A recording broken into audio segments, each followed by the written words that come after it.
இந்த பதிவில் தொழில் பற்றி பார்க்க போகிறோம். இந்த மீன ராசி அப்படின்றது காலபுருஷத்தில் 12வது வீடாக இருக்குது. இது ஒரு நீர் ராசி, இது ஒரு உபய ராசி. பொதுவாக இவங்க இந்த மீன ராசி அப்படின்னாலே இந்த உபயராசியாக இருக்கிறதுனாலையும் நீர் ராசியாக இருக்கிறதுனாலையும் இவங்க தொட்டாச்சனிங்கி அப்படின்னு சொல்லலாம். இவங்க உணர்ச்சி வசப்படக்கூடியவங்களாக இருப்பாங்க. எதிலையுமே உணர்வுபூர்வமாக முடிவெடுக்கக்கூடியவங்களாக இருப்பாங்க. அப்படி இல்லாமல் அறிவுபூர்வமாக முடிவெடுத்தாங்கன்னா வாழ்க்கை மிக சிறப்பாக இருக்கும். இவங்களுக்கு பொதுவாக தொழில் அப்படின்னு பார்க்கும் பொழுது இவங்களுக்கு 2ஆம் வீட்டு அதிபதி 6, 6ஆம் வீட்டுக்கு அதிபதி 6, 10ஆம் வீட்டுக்கு அதிபதி 6 அப்படின்றது தான் இவங்களுக்கு தொழிலை பற்றி கணிக்கும். இதில் இந்த ராசியை பொறுத்தவரை ஒரு சிறப்பான விஷயம் என்னென்னா, இவங்களுடைய ராசிநாதன் இல்லை லக்னநாதன் அவரு தான் குரு தான் 10வது வீட்டுக்கும் அதிபதியாக இருக்கார். அதனால் எப்போவுமே இந்த ராசிக்காரங்க தொழில் விஷயங்களில் இல்லை வேலை பார்க்குறதுல மிக சிறந்து விளங்கக்கூடியவங்களாக இருப்பாங்க. இவங்களுக்கு 4ஆம் இடத்து அதிபதியும் 7ஆம் இடத்து அதிபதியும் புதனாக இருக்காங்க. 4, 7ன்றது கேந்திரம். ஸோ அதனால இவங்களுக்கு இயல்புலேயே புத்திசாலித்தனம், ஒருத்தரை பார்த்த உடனே இடம் போடுறது, இந்த மாதிரியான விஷயங்கள் எல்லாமே இருக்கிறதுனால இவங்க வியாபாரிகளாக இருக்கிறது நல்லது. இவங்க நிறையா பேர் தொழிலதிபர்களாக இருப்பாங்க. மீனராசி சேர்ந்தவங்க தொழிலதிபர்களாக இருக்கிறதுக்கு தான் வாய்ப்புகள் மிக மிக அதிகமாக இருக்குது. ஏன்னா இவங்க யார்கிட்டையும் கை கட்டி வேலை பார்க்க மாட்டாங்க, யார் சொல்கிறதையும் கேட்க மாட்டாங்க, சின்ன விஷயத்துக்கே கோவப்படுவாங்க. இந்த மாதிரியான இவங்களோட இயல்பான குணங்கள் வேலை பார்க்குறத தடுக்கிறது. இல்லாட்டினா வேலை மாறிகிட்டே இருப்பாங்க, வேலையில் இவங்களுக்கு பிரச்சனை ஆகிட்டே இருக்கும். இவங்களுக்கு 6வது வீட்டுக்கு அதிபதி அப்படின்னா சூரியன். சூரியன் 6வது வீட்டு அதிபதியாக இருக்கிறதுனால இவங்களுக்கு மறதி அதிகமாக இருக்கும். மறதி, ஏன்னா சூரியன் ஒருத்தவங்களுக்கு ஞாபக சக்திக்கு, கண்ணுக்கு, அதே மாதிரி ஒருத்தவங்களோட உடல் பலத்துக்கு, ருணரோக ஸ்தானாதிபதியாக சூரியன் வர்றதுனால இதிலெல்லாம் உங்களுக்கு பிரச்சனை ஏற்படும். கண்ணில் பிரச்சனை ஏற்படும், உடல் பலத்தில் பிரச்சனைகள் ஏற்படும், ஞாபக மறதி ஏற்படும். இதெல்லாம் இவங்களுக்கு இயல்பிலே வரக்கூடிய ஒரு குணங்களாக இருக்கும். ஸோ அப்போ இவங்களுடைய ஏன்னா ஏன் அப்படி சொல்ல 2ன்றது தனகாரகன்னு பேர். இவங்களுக்கு இன்னொரு ஒரு சிறப்பான ஒரு விஷயம் என்ன அப்படின்னா, தனாதிபதியே தான் பாக்யாதிபதியும் அவர் தான், செவ்வாய். அதனால பொதுவாக இவங்க காசு பணம் வேணுனாலே, முருகனை வேணுனாலே ரொம்ப சூப்பராக இருக்கும். காசு பணத்தில் குறைவே இருக்காது. அது மாதிரி இடம், நிலம், வீடு, வாகனங்கள் இதுலேயும் குறைவு வராமல் இருக்கணும்னா முருகனை இவங்க வணங்குறது ரொம்ப ரொம்ப முக்கியம். 6ஆம் இடத்துக்கு அதிபதி சூரியனாகவும் தொழில் தானாதி குருவாகவும் இருக்கிறதுனால இவங்க சிவனை வேணுனா தான் தொழிலில் சிறந்து விளங்க முடியும். காசுன்றது வேறு விஷயம், தொழில்ன்றது வேறு விஷயம். தொழிலில் இவங்க உயர்வு அடையணும், இப்போ வேலை பார்க்குறாங்க, ப்ரமோஷன் வேணும், அது மாதிரி அவங்களுக்கு அந்த வேலையில் நல்ல அங்கீகாரம் கிடைக்கணும் அப்படின்னா இவங்க சிவபெருமான வணங்கினாலே இவங்களுக்கு அதெல்லாம் நல்லபடியாக கிடைக்கும். ஆனால் பணங்காசு, வீடு, நிலம், இடம், வாகனங்கள் இதெல்லாத்துலேயும் இவங்க சிறந்து விளங்குன்னா முருகனை வணங்கினாங்கன்னா அவங்களுக்கு நல்லாயிருக்கும். ஏன் மற்றவங்களாம் சொல்லாமல் சொல்கிறேன்னா இவங்களுக்கு இயல்பிலே எல்லாமே கிடைச்சிடும். ஏன்னா இவங்க ராசியாதிபதி குரு அப்படின்றதுனால இயல்பாகவே இவங்களுக்கு எல்லாமே கிடைக்கக்கூடிய ஒரு தன்மை உண்டு. இவங்க சின்ன வயசில் கஷ்டப்படுவாங்க. இவங்களுக்கு ஒரு 25-30 வயசுக்கு மேலே கண்டிப்பாக நல்லா இருப்பாங்க. நல்ல வகையில் வருமானம், வசதி வாய்ப்புகள், வீடு, நிலங்கள், இடங்கள் எல்லாம் வாங்கக்கூடியவங்களாக இருப்பாங்க. இவங்களுக்கு எப்போ உங்களுக்கு பிரச்சனைகள் வரும் அப்படின்னா, இவங்களுக்கு செவ்வாயோட கேது சேர்ந்திருந்தால் இவங்களுக்கு சந்நியாச யோகம், பணத்தின் மேலே ஆசை இல்லாத சந்நியாச யோகம் கிடைக்கிறதுக்கான வாய்ப்புகள் இருக்குது.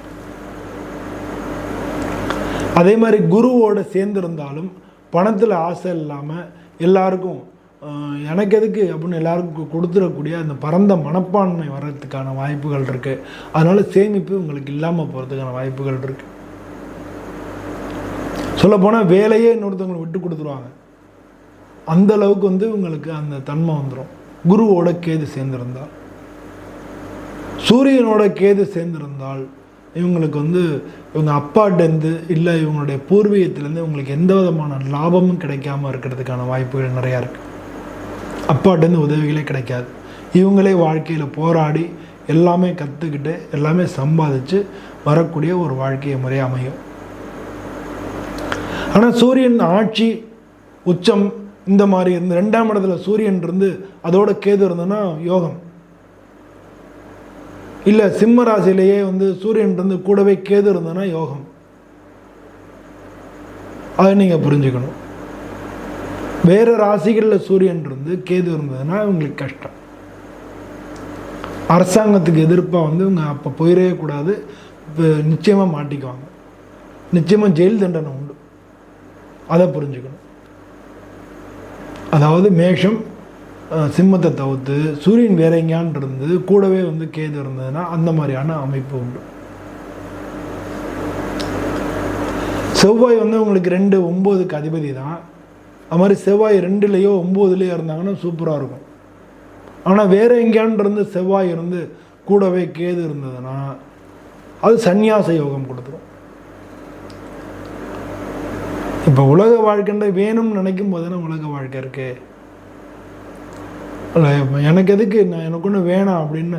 அப்போ இப்போ அவங்க தான் என்ன பண்ணுவாங்கன்னா பலவிதமான விஷயங்களில் அந்த ஆன்மீக விஷயங்களில் ஆராய்ச்சிகள் பண்ணுறதெல்லாம் அவங்களுக்கு கை வரும். இவங்க பல பேர் நீதித்துறையில் இருக்கிறதுக்கு வாய்ப்புகள் இருக்குது. அது மாதிரி பல பேர் சட்டத்துறை இல்லை ஜட்ஜு அது மாதிரிலாம் இருக்கிறதுக்கு வாய்ப்புகள் இருக்குது. அது மாதிரி பல பேர் கன்சல்டண்ட்டாக இருக்கிறதுக்கு வாய்ப்புகள் இருக்குது. பல பேர் பணங்காசு பேங்கர்ஸு இதெல்லாம் இருக்கிறதுக்கு வாய்ப்புகள் இருக்குது.